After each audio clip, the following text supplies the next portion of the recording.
প্রিয় দর্শক, সজ্জাদ কাদিরের প্রীতি এবং শুভেচ্ছা নিন।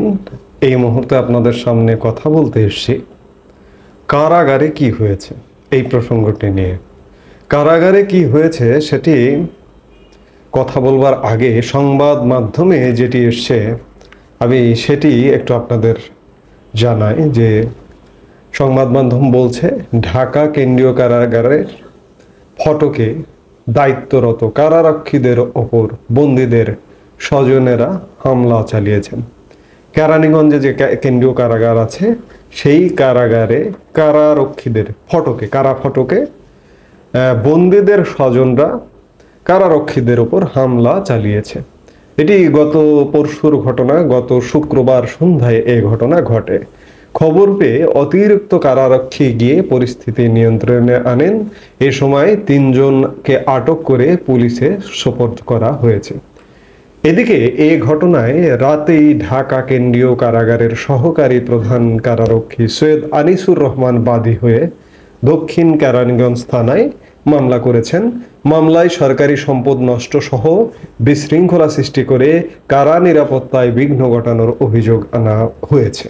জানা গেছে শুক্রবার সকাল থেকে জামিন পাওয়া বন্দীদের রিসিভ করতে কারা ফটকের সামনে তাদের কয়েকশো স্বজন উপস্থিত হন। তারা রাজধানী ঢাকা সহ দেশের বিভিন্ন জায়গা থেকে আসেন। অনেক বন্দী মুক্তি পেলেও ক্ষুব্ধ স্বজনদের বন্দীদের মুক্তি পেতে দেরি হচ্ছিল। সকাল থেকে অপেক্ষা করেও জামিন পাওয়া বন্দির দেখা না পেয়ে ক্ষুব্ধ 20-25 জন ফটক দিয়ে ভেতরে ঢোকার চেষ্টা করেন। এ সময় কারারক্ষীদের সঙ্গে প্রথমে তাদের বাকবিতণ্ডা এবং পরে সংঘর্ষের ঘটনা ঘটে। খবর পেয়ে অতিরিক্ত কারারক্ষী গিয়ে পরিস্থিতি নিয়ন্ত্রণে আনেন। খোঁজ নিয়ে জানা গেছে জামিন পাওয়া বন্দীদের মুক্তির সময় নানাভাবে তাদের হয়রানি করা হয়। এ নিয়ে দীর্ঘদিন ধরে স্বজনদের মধ্যে ক্ষোভ ছিল। এসব কারণেই শুক্রবার সন্ধ্যায় কেরানীগঞ্জ কেন্দ্রীয় কারাগারের ফটকে সংক্ষুব্ধ জনতা কারারক্ষীদের উপরে এক প্রকার হামলাই করে। কিন্তু শুক্রবার রাত থেকে কে বা কারা কেউ একজন একটা খবর ছড়িয়ে দিয়েছে যে জেল হত্যার লক্ষ্যে ভিআইপি জোনে, কারাগারের ভিআইপি জোনে সেখানে যে সাধারণ বন্দীরা আছে তারা ভিআইপি জোনে হামলা করেছে। এটি আসলে এই যে জেল হত্যা আমি গত 9 মাস যাবত এমন খবর, এমন কোনো নির্ভরযোগ্য বার্তা সংস্থা বা নির্ভরযোগ্য কারো দ্বারা নয়, এই ধরনের সোশ্যাল মিডিয়ায় চাউর করা হচ্ছে যে জেল হত্যা। এখন পর্যন্ত জেল হত্যা হয়নি। যে বা যারা এগুলো চাউর করছেন তাদের কথায় বা তারা সোশ্যাল মিডিয়ায় যেগুলো বলছেন সুনির্দিষ্ট তো তথ্য লাগবে। তথ্য ছাড়া এই ধরনের এটি কিন্তু একটা সিরিয়াস ব্যাপার। বিশেষ করে রাজবন্দী যারা, বহু রাজবন্দী এই মুহূর্তে কারাগারে বন্দী আছেন। এই রাজবন্দির কতগুলো পরিবারের কথা চিন্তা করুন, এবং এক একটা পরিবারের সঙ্গে হাজারো পরিবার যুক্ত আছেন। তাদের মধ্যে উদ্বেগ, উৎকণ্ঠা বাড়িয়ে দেওয়া ছাড়া কিছু নয়। সুনির্দিষ্ট যদি তথ্য পান, তথ্যের ভিত্তিতে রেফারেন্স দিয়ে আপনি ভিডিওতে কথা বলুন, রেফারেন্স দিন, এই সোর্স থেকে পেয়েছি, কিংবা যদি ভিডিও ফুটেজ পান, ভিডিও ফুটেজ দেখিয়ে দিন যে এই ধরনের ঘটনা ঘটেছে। আমি কারাগার নিয়ে আমি তো কথা বলেছি। যেমন কাশিমপুর হাই সিকিউরিটি কারাগারে মাস 3 আগে এমন একটা ঘটনা ঘটেছিল। কারা ফটকে কারারক্ষীদের উপর হামলার ঘটনা ঘটেছিল, এবং সেটির ভিডিও ফুটেজ সহ আমি দেখিয়ে দিয়েছিলাম। এবং কারারক্ষীদের উপরে যে কথার বর্ষণ করছিল এক প্রকার জঙ্গি টাইপের লোকজন, আমি সেটি ভিডিও ফুটেজ সহ দেখিয়ে দিয়েছিলাম। আমার চ্যানেলে আপনারা যদি স্ক্রল করে দেখেন নিচের দিকে সেটি দেখতে পাবেন।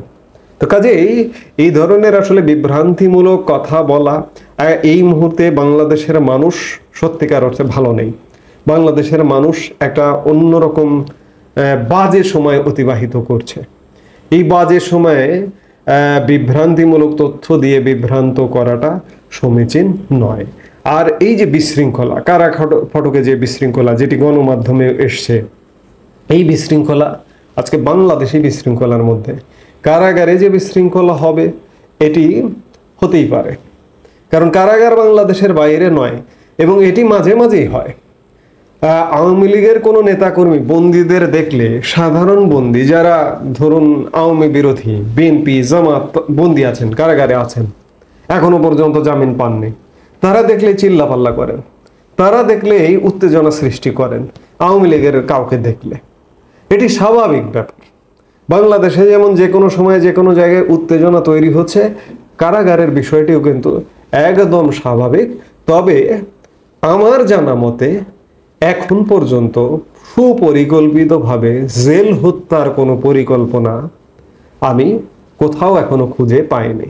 তবে এটিও বলে রাখা প্রয়োজন যে বাংলাদেশই যেমন যেহেতু একটা হত্যার স্বর্গরাজ্য, মানুষকে ক্ষতি করার স্বর্গরাজ্যে পরিণত হয়েছে, কারাগারের বাইরে নয়, কারাগারেও যে কোনো সময় হামলা হতে পারে এবং হত্যাকাণ্ড ঘটতে পারে। এবং এটি আগে থেকে পূর্ব পরিকল্পনা, ধরেন 3 মাস 5 মাস আগে থেকে পূর্ব পরিকল্পনা করে নয়, হঠাৎ করে হতে পারে, আকস্মিকভাবে হতে পারে। কারাগার সুরক্ষিত নয়, কারণ আপনি চিন্তা করুন, কারাগার থেকে পালিয়ে গেছে 1000-এর উপরে বন্দী, এখনো পর্যন্ত আজকে 9 মাস হয়েছে, 7 শতাধিক ফেরারি আসামিকে এখন পর্যন্ত গ্রেপ্তার করতে পারেনি বাংলাদেশের আইন শৃঙ্খলা বাহিনী। 7 শতাধিক। তারা বিভিন্ন মামলার আসামি, দাগী অপরাধী, এমনকি ফাঁসির আসামি পর্যন্ত পলাতক, তাদেরকে গ্রেপ্তার করতে পারেনি। তারা যে অপরাধিত কারাগারে বন্দী ছিল, তারা বেরিয়ে গিয়ে কি সব সাধু সন্ন্যাসী হয়ে গেছে? তারা তো অপরাধ কর্মের সাথেই জড়িত হয়েছে, অপরাধ কর্মই করে বেড়াচ্ছে, কিন্তু তাদেরকে এখনো পর্যন্ত গ্রেপ্তার করতে পারেনি। আরেকটি উদ্বেগের বিষয়, 3 শতাধিক, কারা কর্তৃপক্ষের হিসেবে 3 শতাধিক জঙ্গিকে জামিনে মুক্ত দেওয়া হয়েছে, এমনকি যাবজ্জীবন কারাদণ্ডপ্রাপ্ত আসামি জামিনে মুক্তি পেয়েছে জঙ্গি মামলায়। এগুলো কিন্তু উদ্বেগের। কারাগার যে অরক্ষিত তাতে কোনো সন্দেহ নেই, সারা বাংলাদেশ অরক্ষিত, কারাগারও অরক্ষিত। কাজেই কারাগারে যে এই যে বৃহস্পতিবার বা শুক্রবারে কি ঘটেছে, এটি একটা ঘটনা, একটা বিচ্ছিন্ন ঘটনা। বিভিন্ন জায়গায় হামলা হচ্ছে, কারা ফটকে হামলা হয়েছে, কিন্তু জেল হত্যার পরিকল্পনার কোনো খবর আমি পাইনি। যে বা যারা বলছেন তারা পেয়ে থাকতে পারেন। আমি রিকোয়েস্ট করব, অনুরোধ করব, আপনাদের কাছে যদি সুস্পষ্ট যদি কোনো কাগজপত্র থাকে, আপনারা কথা বলার সাথে সেগুলো প্রুফ করুন, সেগুলো দেখিয়ে দিন। ভিডিও থাকলে, ভিডিও ফুটেজ থাকলে দেখিয়ে দিন, তাহলে মানুষ আশ্বস্ত হয়। কিন্তু আপনি শুধুমাত্র বিভ্রান্তির জন্য যদি বলেন, সেটি বিভ্রান্তি ছড়ানো ছাড়া অন্য কিছু নয়। এতে করে বহু বন্দী আছেন, তাদের মধ্যে একটা শঙ্কা কাজ করে, এমনি শঙ্কিত। আজকের বাংলাদেশ নিয়ে বাংলাদেশের প্রতিটি মানুষ শঙ্কিত। সেই জায়গায় নতুন শঙ্কা তৈরি করবার কোনো কারণ নেই। এই মুহূর্তে এ পর্যন্তই। সবাই ভালো থাকুন, সুস্থ থাকুন। আমাদের ভিডিওগুলো নিয়মিত পেতে সাবস্ক্রাইব করুন Sajjad Kadir and the legends YouTube channel এবং লাইক, কমেন্ট, শেয়ার করে সাথে থাকুন।